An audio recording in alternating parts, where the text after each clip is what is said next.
à exprimer à la fois les actions que j'ai pu mener avec les gens, et il y en a de nombreuses, hein, notamment sur le 7e arrondissement, on a sauvé le théâtre Sylvain, on a réussi à mettre en œuvre les bateaux-bus à Marseille, on a réussi à s'opposer à un certain nombre de permis de construire, et on se rend compte que cette municipalité, elle tire les enseignements de ses échecs, et elle met en place un arsenal de plus en plus compliqué au niveau du droit ou des techniques de délibération pour essayer de faire passer les pilules amères d'une mauvaise politique, en mettant par exemple sur un sujet, elle délibère 3, 4, 5, voire 10 fois sur le même sujet, pour, par petites touches, comme un peintre qui change la réalité. Chaque fois, il apporte un petit coup de pinceau pour amener les gens à accepter un mauvais projet. Et donc, j'ai essayé de démontrer qu'on pouvait faire autrement sur cette ville, qu'il y avait un gisement de richesse. Alors, il y en a plusieurs.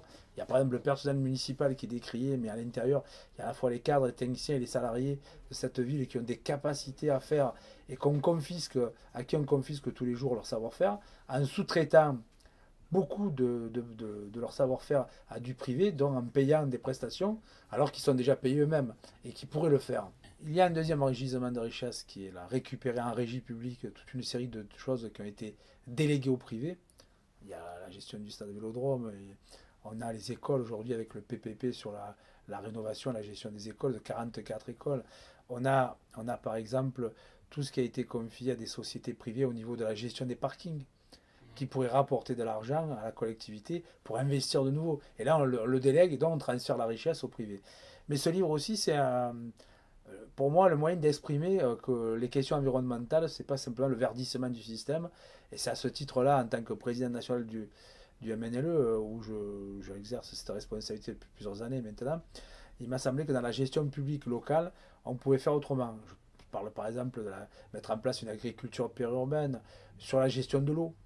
Les gens, tant que l'eau est au robinet, ne se posent pas de questions, alors qu'en vérité, c'est beaucoup plus complexe. Par exemple, pourquoi arrose-t-on les rues de Marseille avec de l'eau potable? Pourquoi on tire la chasse et que ça part avec de l'eau potable? Pourquoi on utilise de l'eau potable pour les jardins publics ou privés? Alors qu'avant, il y avait 90 km de réseau d'eau brute, ça s'appelle comme ça, c'est-à-dire d'eau non traitée pour tout ce qui était jardin public.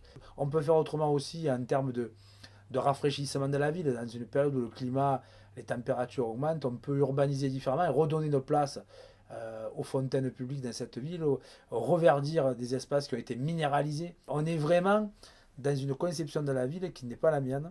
Tout est vendu par petits bouts. La dernière en date, c'est le parc Valmer, qui risque de passer dans les mains du privé au travers d'un projet d'hôtel de luxe. On a besoin d'un coup de gueule, et donc ce livre exprime à la fois des alternatives qui pourraient être mises en œuvre, mais aussi qui dénoncent ce qui est fait au quotidien.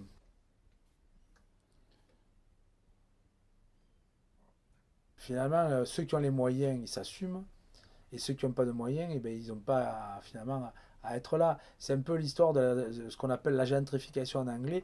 On chasse les gens par le prix, ça ne fait pas de vague.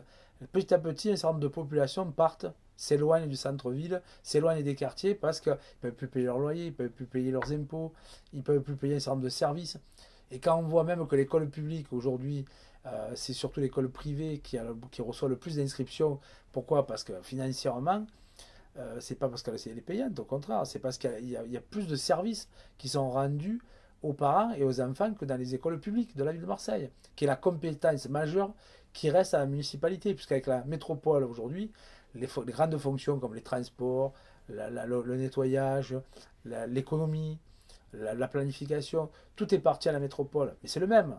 Et il met en œuvre au niveau métropolitain la même politique, mais en amplifiant.